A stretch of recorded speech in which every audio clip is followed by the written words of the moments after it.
And I wasn't here last week. Were you all here last week? Yep. Good. Then you can tell us what you learned last week. What were we? Well, first of all, let's go back to the beginning. Where is Daniel in his person? Where is he at? Where does this take place? Where does Daniel 9 take place? Syria?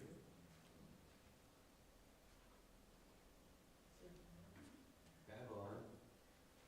Medo-Persia. He's in Babylon. Babylon, yes. And what's the modern day country? The modern day would be Babylon. Persia? Is it Persia? Well, Persia is the area in the world, but the country itself, we're Iraq, yes, you've got it, Iraq. How long has he been here, where he is in? 60 years? Yeah, probably longer. How did he get there? Do we remember that part of the story? Exile. Taken captive. Yeah, he was kidnapped. Jerusalem was overran by Nebuchadnezzar, the Babylonians, and he was taken captive to Babylon and put into the king's service. You know, it's possible that his parents were killed in that whole process.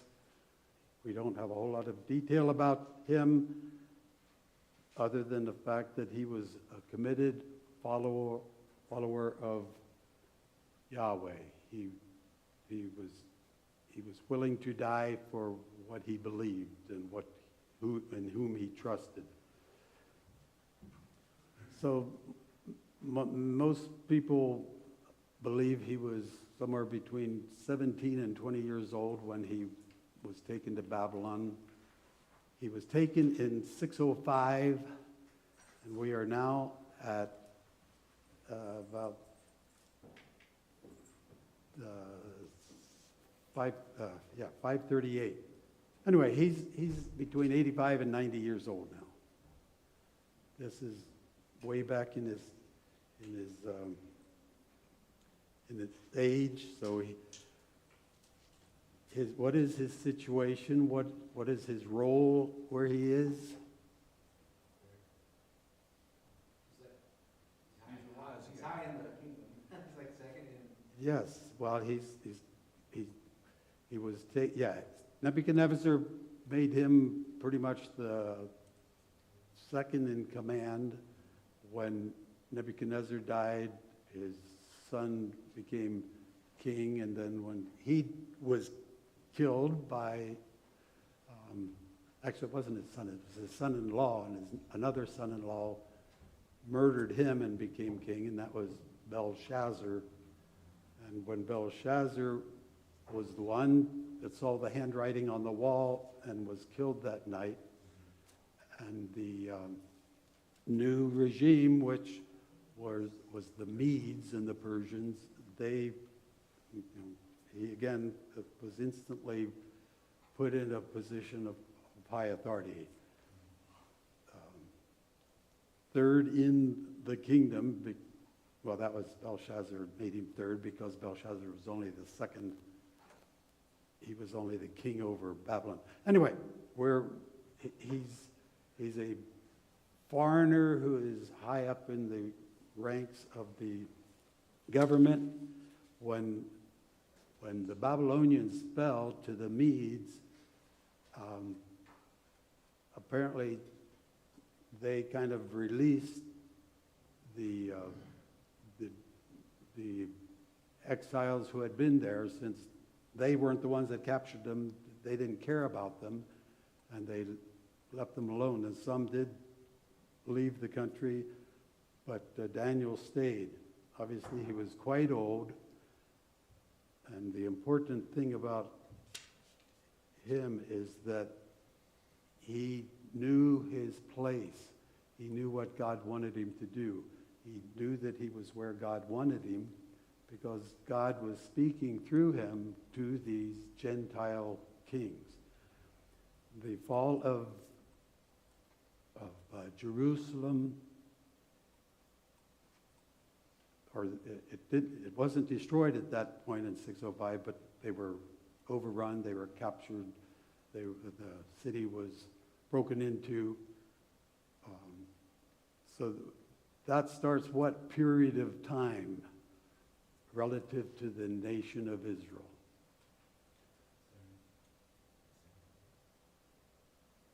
We have a label for that. That began 70 weeks of exile. No. Anyway, we call that the beginning of the time of the Gentiles.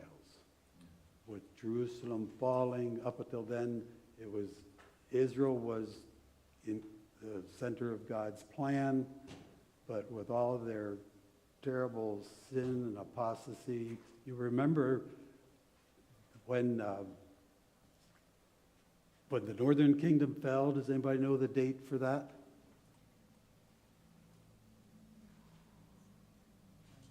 722, right? 722, 721. Yeah. The smart people argue about that date. Generally, we say 721. But at any rate, so that was over 100 years before now. The northern kingdom has been overrun and diluted and not a kingdom anymore. But that did not keep the southern kingdom from doing the same thing, becoming idolatrous, just terrible things. And were they warned about this in any way during these 100 years? Yes. By? Many prophets. Yes, many prophets. And yes, Jeremiah is one who is actually preaching right now. He started preaching in, don't have my chart here for me, but quite a few years before. He was talking to the southern kingdom for all these years, and he was there. And during the fall of Jerusalem in 605, but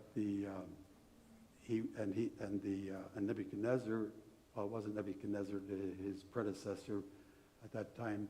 Anyway, they left him alone. It's interesting to me how everybody from the king on down knew what was going on all this time.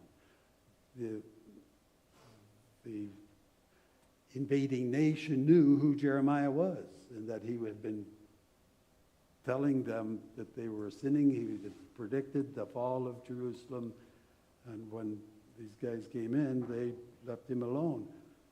And this is off of the subject, but the leading remaining Israelis there sort of captured Jeremiah and had him under their control, and they ended up going to where? Anybody know where Jeremiah died? They took him to Egypt. One of the things he told them, that God told them, just stay here and I'll take care of you. Whatever you do, don't go to Egypt. So that's exactly what they did. They went to Egypt. And that's where we figured Jeremiah died. So for the people that were here last week, yes, so he's actually a prisoner of war there in Babylon. So last week you went through most of chapter 9. And do you remember can you tell me what went on there?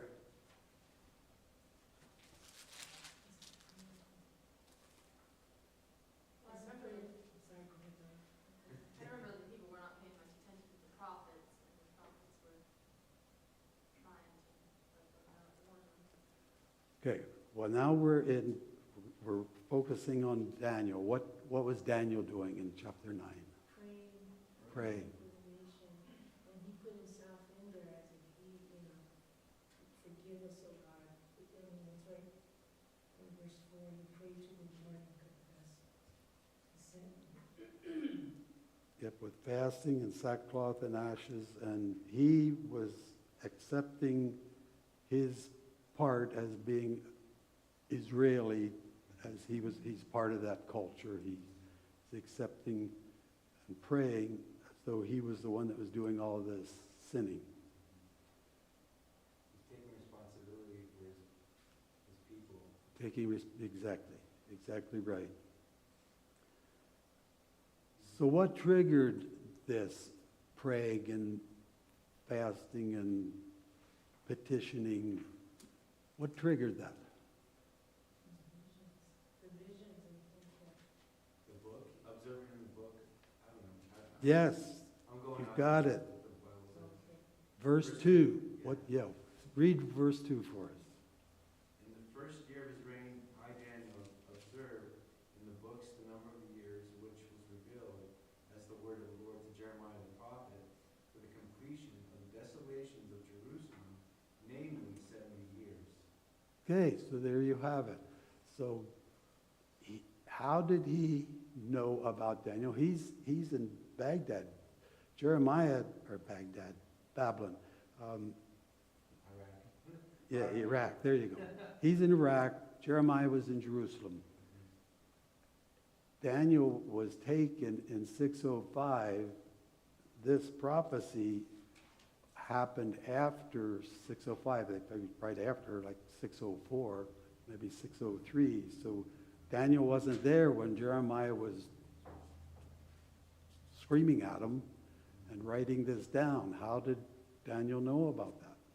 He has the book of Jeremiah, obviously, somehow. Yep, somehow. But what we don't, what we use for the internet, they had to have a substitute. And what they did is they paid attention to what was written and what was spoken, and people talked to each other, and they were careful to be accurate and even writing things down. So apparently, yes, he had a copy of Jeremiah's preaching. So this is now,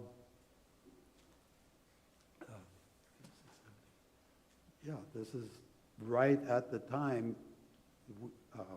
Daniel acts here like he doesn't know exactly when that 70 years started. So when was the Jerusalem, when did it actually fall? When it was demolished, destroyed? 586. 586. Good student there. So this is approaching the time when they are to be, where their 70 years is up, and so that's what he is praying about. That is the context of much of what's going on here, because the time for them to, that God is going to send them back to Israel is getting close, and Daniel really wants them to understand, and God really wants them to understand what's going on. And since this is the beginning of the times of the Gentiles in which we are still living, God graciously gives both sides picture of what's coming. And so we've already seen all of the dreams that Nebuchadnezzar has had, and what is the basic periods that Nebuchadnezzar's dream revealed? His first dream, The four kingdoms. Is that right? The four kingdoms? kingdoms, yes. And what were they pictured as? The gold head, the silver chest, the bronze waist or hips, then the iron, and then the clay. Iron, yes, iron legs, and the clay and iron feet. So that's very interesting. Where are we in that period of that picture of time then at this point? Probably mixed clay and iron and feet. Now, well, in fact, we're explicitly told that the gold was whom? Babylon, Nebuchadnezzar. And then the silver was the ones that were coming after him. And that's where we are now. We're in the silver section of the Medes and Persians. The next group to come, we were told already, is going to be the Greeks. Yeah, so we're still a ways away from the iron, and we're really far away from the iron and clay, although we don't know the timetable for any of that yet. But that's where we're getting to. So, any questions? I hope I brought you along. I'm missing my side window here, and I just, where much of my notes are, so I'm going to be babbling here a little bit. One more thing I want to ask about, or talk about, is Daniel's attitude through all of this. How would you describe Daniel's attitude from the point of being taken from his home to never see his home again? humble. And how did he act in his humility? Under God's will. Yes, and who else is? The king. The king, yes. He's totally, and they elevate him to all kinds of positions of power. His friends have been thrown into the fire and survived. He has been through the lion's den without being scratched, and here he is still working for this government. And he's totally submissive, and he's giving them all that he has. It's truly remarkable. You don't see any of his nationalism in this whatsoever. And I think that needs to be a lesson for us, because we are, of what nation are we? Americans. America. Yeah, United States. but what are we beyond that? Christians. Yes, we are citizens of heaven, yes. This earth is not our home. We're just passing through at this point. Our treasures are laid up somewhere beyond the blue. So we need to remember that. Our first allegiance isn't to the United States, it's to God and the kingdom of heaven. So let's go to and read verses 24 through 27 in chapter 9, if somebody would be willing to do that for us. Go ahead, thank you. You said 24 through 28? Yeah. What did I say? 27 is the, oh wait, yes, we're chapter 9, 24, 27. Okay. 70 weeks have been decreed for your people and your holy city to finish the transgression, to make an end of sin, to make atonement for iniquity, to bring in everlasting righteousness, to still vision and prophecy, and to anoint the most holy place. So you are to know and discern that from the issuing of the decree to restore and rebuild Jerusalem until Messiah the Prince, there will be 7 weeks and 62 weeks. It will be built again with plaza and moat, even in times of distress. Then, after the 62 weeks, the Messiah will be cut off and have nothing, and the people of the Prince who is to come will destroy the city and the sanctuary. And its end will come with a flood. Even to the end there will be war. Desolations are determined. And he will make a firm covenant with many for 1 week. But in the middle of the week he will put a stop to sacrifice and grain offering. And on the wing of abomination will come one who makes desolate, even until a complete destruction. One that is decreed is poured out on the one who makes desolate. 70 weeks.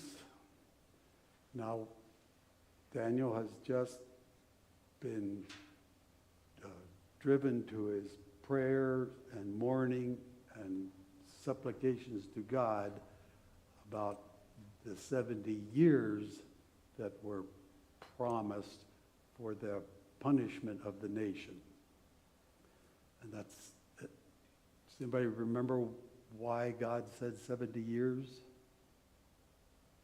What is that related to? The judgment, basically, he's punishing Israel. Yes. It's for it's his time frame for the sins of Israel that he's dealing with.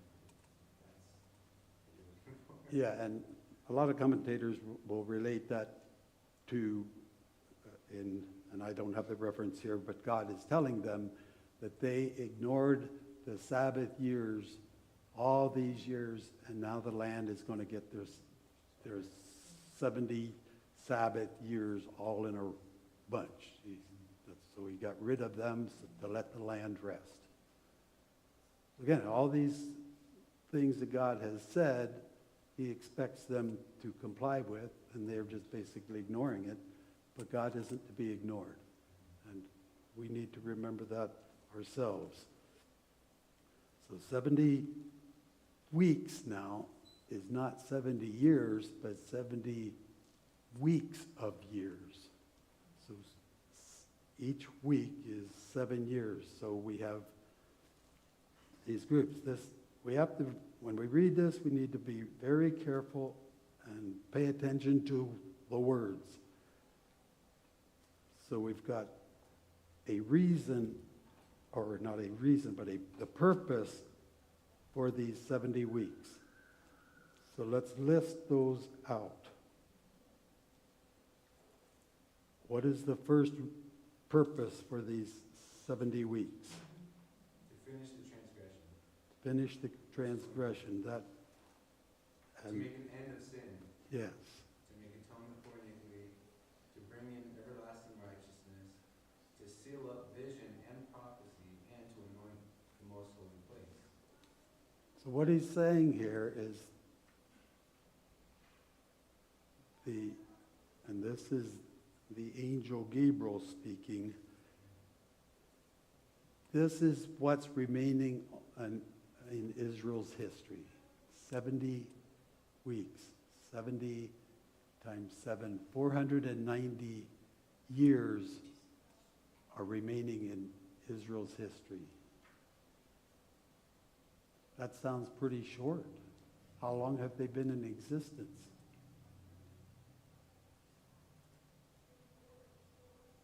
Thousands of years. But, I mean, they were reborn in 1948, May. Well, okay, but it's up until this point.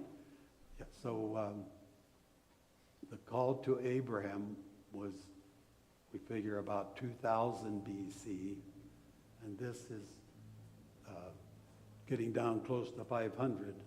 So far they've been in existence, if you start with Abraham, which we do, about 1,500 years.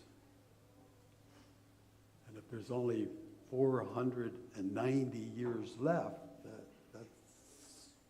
they're 3/4 done already. So interesting thinking there. And of course, it's been more than 1,500 years since this has happened. So either we're already in eternity and sin is ended and iniquity is atoned for, and we have everlasting righteousness and the holy place has been anointed. Or else there's a gap in here somewhere. And that we have to keep in mind. Some people have a problem with that, but we'll wait till Tyler gets here and goes into details on that. But we do want to go through this. So we have all these purposes for these 70 weeks of years. So verse 25, the critical thing is that those 70 weeks starts at a specific time. And what is that time? It's in verse 25. To restore, let's see, Messiah, the Prince. Is Well, what starts the clock? What starts the clock on this 70 weeks? Messiah? No, Fall of Jerusalem. no. You may say it out loud. To restore and build Jerusalem. Yes, so somebody is going to make a decree and send the Jews back to Jerusalem. So that's what starts the clock ticking. And where do we read about that happening? News? Ezra. I'm sorry. I said in the news, May 14, 1948. Well, yeah, but that's not this one. This decree is, In Ezra, correct? yes, Ezra and Nehemiah talks about that whole process. So there was a decree, actually there were 4 decrees by the Medes that allowed them to go back.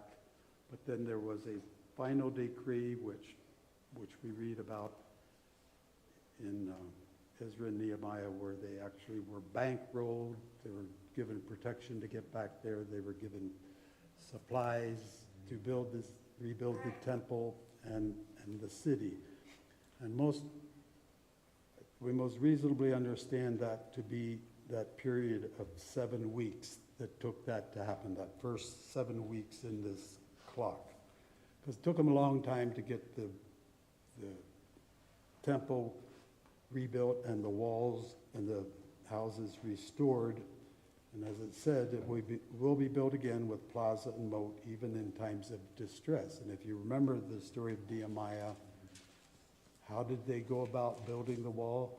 The sword in their hand. Yeah, trowel in one hand and a sword in the other. So it was definitely not an easy time. And then verse 26, the critical thing is, Messiah the Messiah what?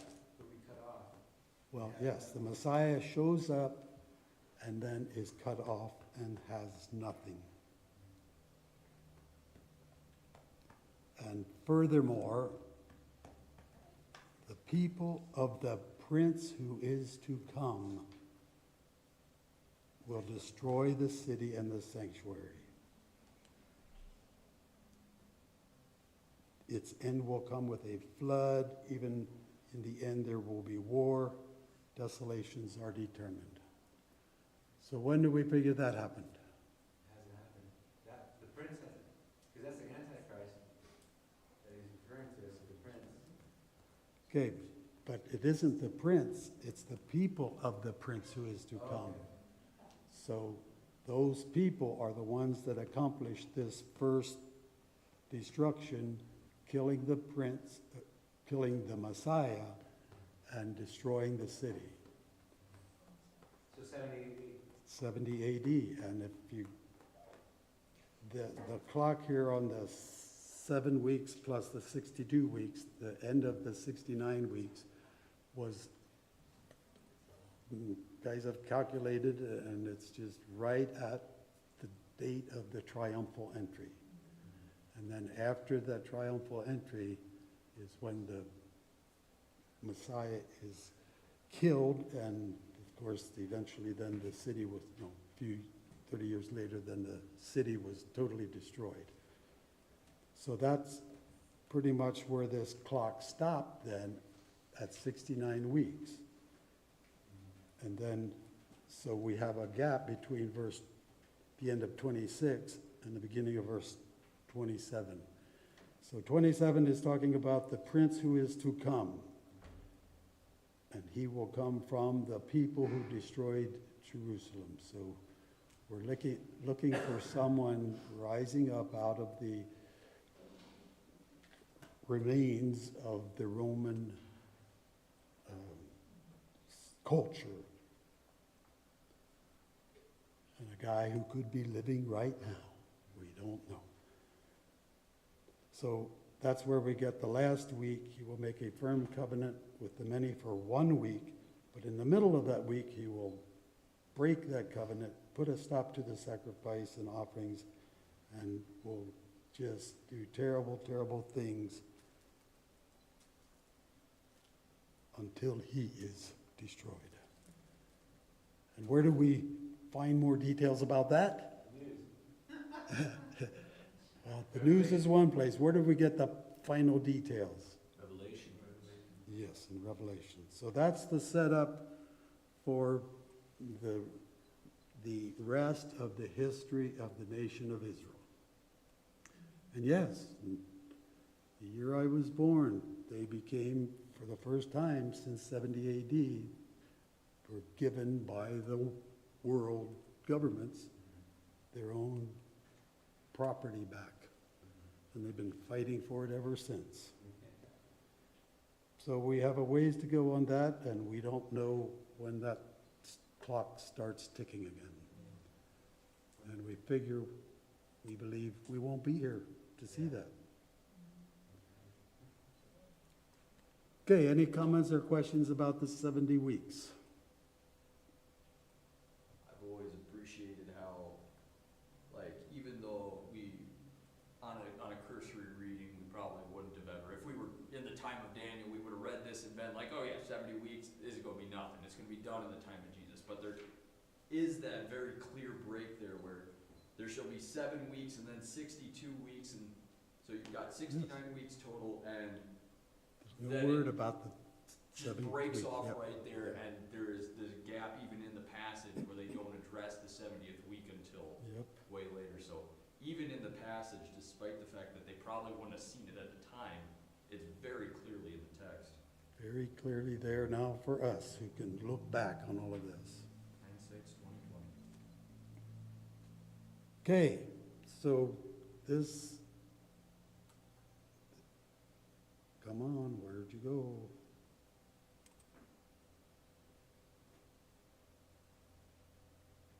Okay, for some reason this is not displaying, oh, it is, it's a series. So Tyler actually built this up because he was going to cover all of this last week.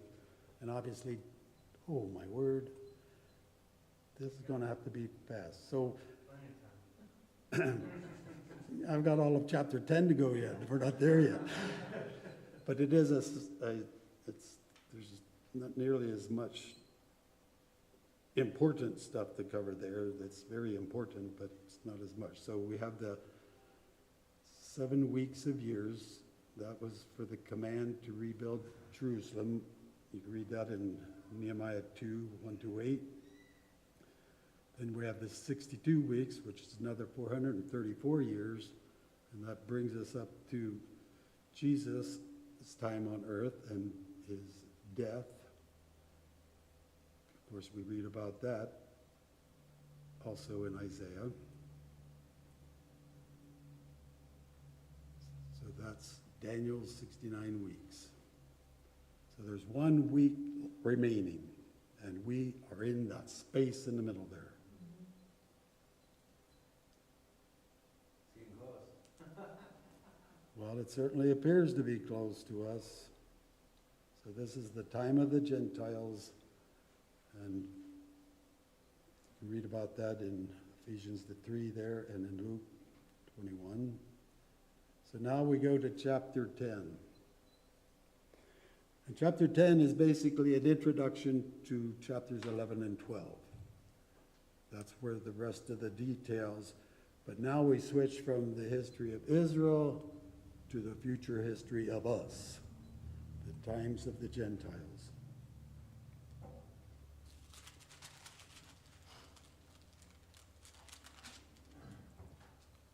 And it's an amazing thing, but I was just thankfully Tyler will take care of that and be a lot better lesson.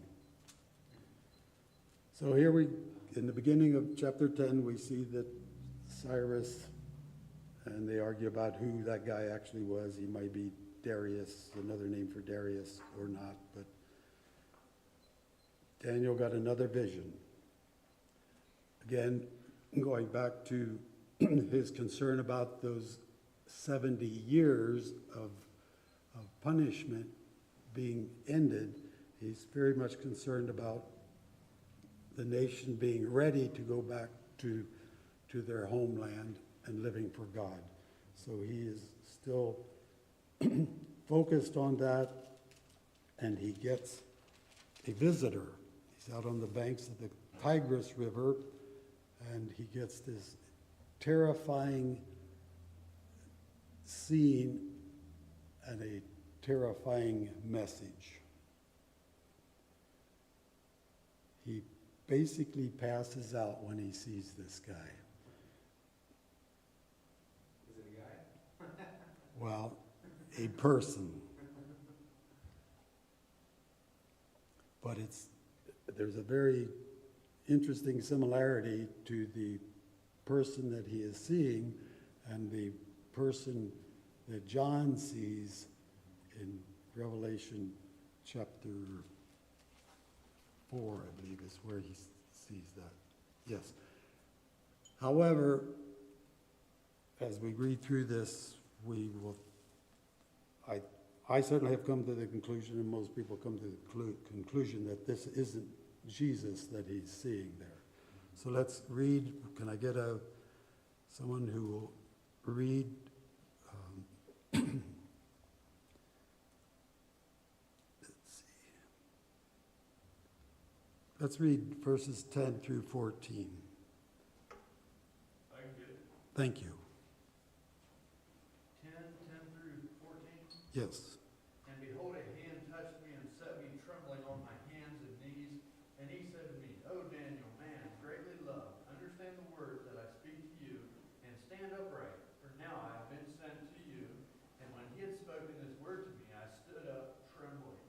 Then he said to me, Fear not, Daniel, for from the first day that you set your heart to understand and humbled yourselves before your God, your words have been heard, and I have come because of your words. The prince of the kingdom of Persia withstood me 21 days, but Michael, one of the chief princes, came to help me, for I was left there with the kings of Persia, and came to make you understand what is to happen to your people in the latter days. For the vision is for days yet to come.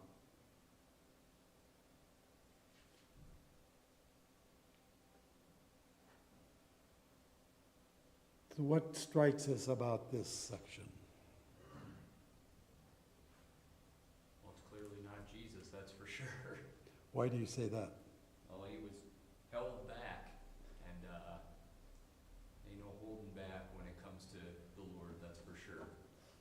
Yes, that's pretty conclusive in spite of the similar description that we see of Jesus later. But obviously, people from heaven have appearances that we earthlings have a hard time keeping our composure.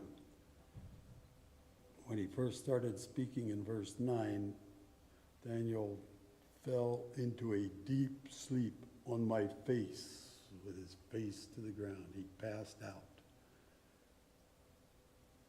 So we shouldn't go wishing for visitations from angels. That's beyond our abilities. Okay, so he tells him right then that he has come, but took him 3 weeks to get there because what is the term there? The prince of the kingdom of Persia. So who is that referring to? Most likely a demon. Most definitely a demon, or several demons left there with the kings of Persia. So these guys, these are demonic forces that this angel had trouble getting past. That's just mind-blowing, incomprehensible. We don't appreciate what's going on that we can't see. We really need to be really, what's the word I'm looking for? We need, pardon? Aware. We certainly need to be aware, and we had better not be taking, we can't be arrogant about this, sure we've all heard people talking about responding to demons and angels. They don't know what they're talking about. We can't be casual or flippant about these forces of darkness that surround us. Where do we read about the forces of darkness? Ephesians. Book of Ephesians. Would somebody like to read that for us? That's all right, I've got it right here. Our struggle is not against flesh and blood. And this is talking about our struggle. Part of it is because it's our flesh and blood that we struggle against, but the real struggle is against the rulers, against the powers, against the world forces of this darkness, against the spiritual forces of wickedness in the heavenly places. And we're just blind to all of that. Unless God has told us that, we do not know that's going on, and we obviously need to be aware and cognizant that we are part of that battle. And we really don't know what we're doing. But that's why we need to take up the full armor of God so that we are able to resist in the evil day and to stand firm. And we need to do that with all prayer and supplication at all times in the Spirit, and be on the alert with all perseverance and petitions for all of each other. We're all in this battle together, and it's very real, and just because we can't see it doesn't mean that it's not there. I just heard a guy this last week, say, if I can't touch it and see it, I don't believe it. Yeah, right. There's a lot that I better believe that we can't see and sense. Just wait till you get sick once and you'll see how you feel about that. Stuff that you can't see and touch. The sad thing to me is how terribly obsessed and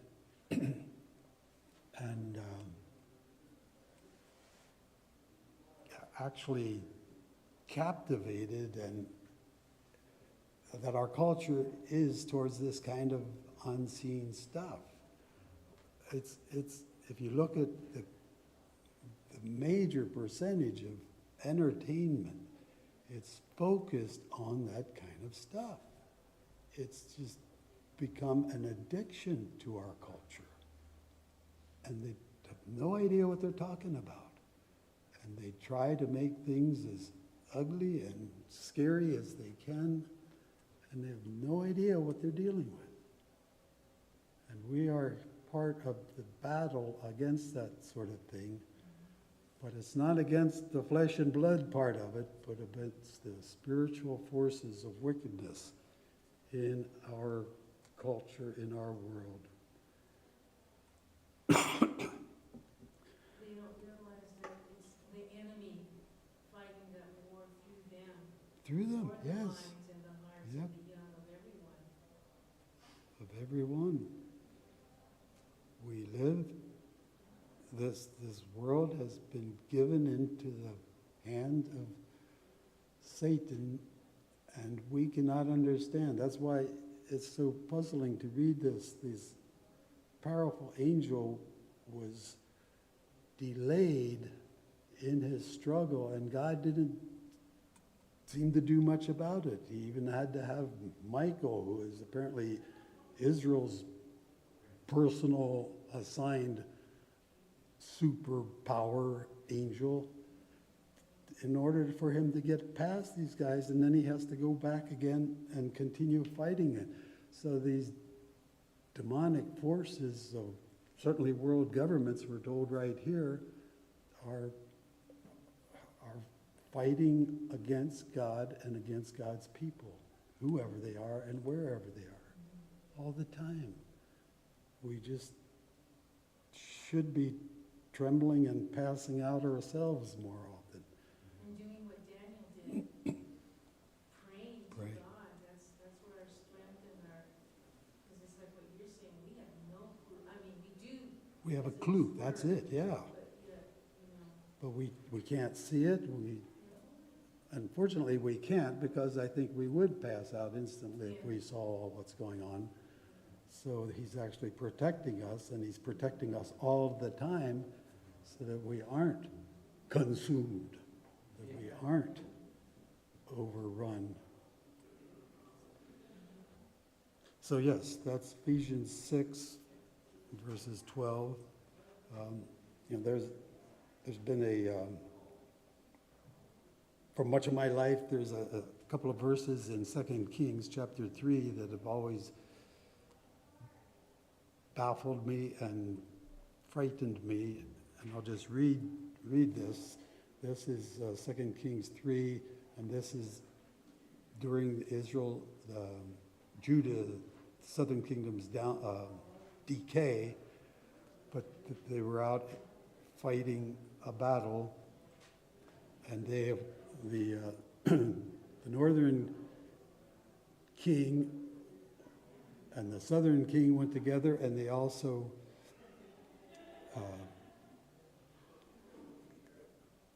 aligned with one other of their neighboring kings. I can't even remember, doesn't mention it here. Oh, yes, it is here. So it was the two kings of Israel and Judah and the king of Edom. And they were fighting against Moab because Moab had stopped paying tribute to them, and so they were going to go to battle. And God was fighting for them up at this point.